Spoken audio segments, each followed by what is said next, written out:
అసలు ఎగ్జాక్ట్లీ ఏం జరిగిందంటే, ఎస్పెషలీ సామ్సంగ్ ఫోన్స్కి అప్డేట్ వచ్చినప్పుడు, ఫోన్కి మేజర్ అప్డేట్ వచ్చినప్పుడు, ఇది మళ్ళీ ఏ సిరీస్లోనే ఆర్ 1-2 కాదు, మెజారిటీ ఆఫ్ ద ఫోన్స్కి అప్డేట్ వచ్చినప్పుడు, ఎస్ సిరీస్లో కూడా by the way, but flagship ఫోన్స్లో కూడా అప్డేట్ వచ్చినప్పుడు చిప్కి ఇంకా సిపియూకి మధ్యలో ఏదో అవుతుందన్నమాట.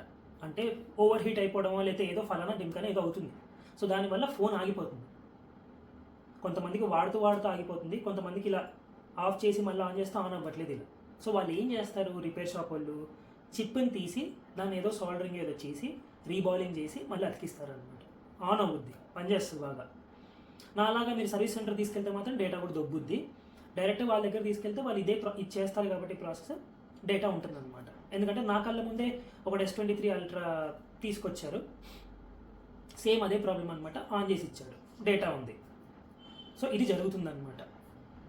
అండ్ బై ద వే, నా ఘనకార్యం మీకు చెప్పలేదు కదా, అయ్యో 256 GB అని క్లౌడ్ బ్యాకప్ కానీ హార్డ్ డ్రైవ్ బ్యాకప్ కానీ ఏది పెట్టుకోలే. ఫోటోలు, నా ఫోటోలు, ఫ్యామిలీ ఫోటోలు, ఆ ఫోటోలు, ఈ ఫోటోలు, ఆ వీడియోలు, ఈ వీడియోలు అన్నీ ఫోన్లోనే ఉన్నాయి.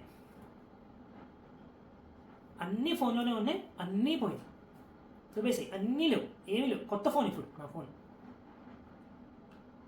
అది కథ.